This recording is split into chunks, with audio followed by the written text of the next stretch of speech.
Hey mga kahangal! Long time no vlog! Welcome back sa vlog-vlogan ni Budak! Nandito nga kami ngayon mga kahangal sa Mandaluyong Hospital dahil ngayon nga yung araw ng schedule ko for ultrasound. Hindi buntis ang babae na to mga kahangal, hindi talaga. Hindi na nga ni magbubuntis kay maonda na nga ni ang babae.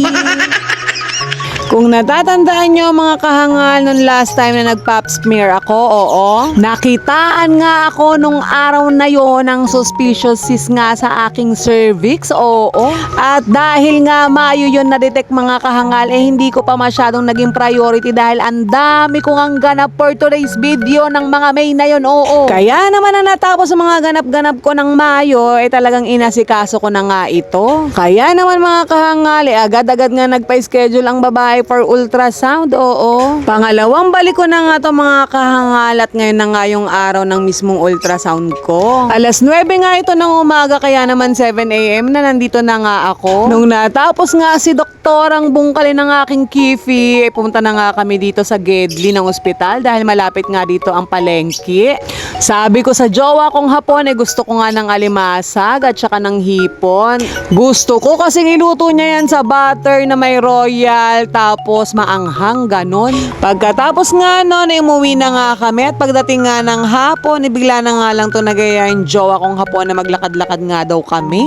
Dahil hindi naman mainit mga kahangal, gumora na nga kami at ginoinforsan ko nga tong jowa kong hapon. Matampuhin kasi yan mga kahangal, yung tipo bang pag hindi ko siya sinamahan, mag-aal sa balutan yan at lalayas ng bahay, oo. Mahal-mahalan lang ang atake niyan sa totoong buhay, pero kung maka-heart yan sa mga nakatupi sa Facebook, iba.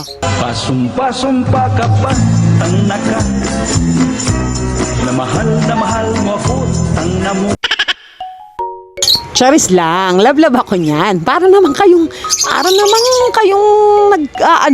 di ka sure. Huy! Gago! Mabalik na nga tayo dito sa paglalakad namin mga kahangal. Ang paglalakad nga ay napunta na nga dito sa Dali. Bumili lang naman siya dito ng blade pang ahit. O hindi pang ahit. Basta may binili lang siya dito mga kahangal at nakalimutan ko na yon kung ano man yon, hulaan nyo na lang. Sa punto ngang to marami nga siyang pinapaliwanag sa akin. Sinusubukan niya lang naman akong budulin mga kahangal. Hindi nga siya nagtagumpay dahil nga hindi nga kami magkapareha sa mga gusto namin sa mga pagkain. Iba kasi talaga ang hilig niyan sa hilig kong mga pagkain, oo. Ayun na nga, kinabukasan na nga mga kahangal, kukuhain ko na nga yung result ng aking ultrasound. Mga alas 3 to ng hapon, kaya naman umuwi muna yung jowa kong hapon para sunduin ako tapos ihatid na rin doon. Disney yarn? Sa puntong yan mga kahangal, ang tagal ko nga nakatayo at waiting invasion dyan. Hindi dahil naghihintay ako sa jowa kong hapon, kundi dahil nga may truck na nahihirapan ang bumuelo. Kailangan niya kasing makapasok dapat doon sa likod na may gate. Pero nahihirapan nga si Manong driver dahil nga may mga motor na nandito sa Gedli. Kaya naman mabusisi niyang pinagting-tingkingan talaga kung paano niya magagalaw yung kanyang sasakyan, oo. Kung paano nga nag-iisip si Manong driver, nag-iisip na rin ako kung makakaalis pa ba kami for today's video.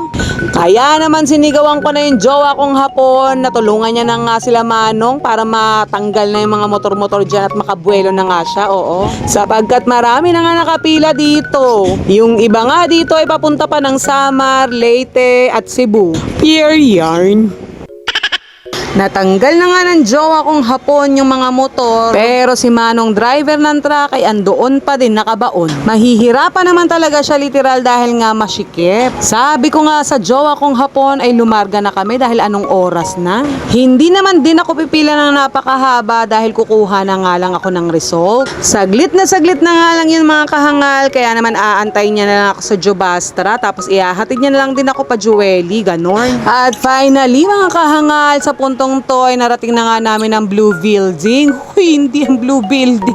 Ospital yan, ospital. Nakarating na nga kami dito mga kahangal, kaya lang ay nakalimutan ko na wala pala akong dalang mask. Mabuti na lang ay may pharmacy.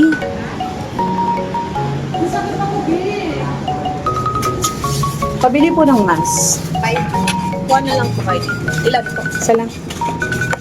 Syunga-syunga nga ang babae na to mga kahangal dahil ngayon baliktad nga yung mask na kinabit niya. Hindi ko rin ito napansin kaagad mga kahangal kasi nagbibideo ako at may nakita pa akong kakilala. More chika, more pan pa nga ang eksena namin dito sa hospital mga kahangal. Oo. Kinuwento niya nga sa akin na magpaparaspa din siya. Ay nagparaspa na pala siya. Kasi ako, Pero so nagpa-ultrasound ka na? ha? Hindi, naraspa ako. Shucks. Naraspa ako, alam mo malulog na nakatakot.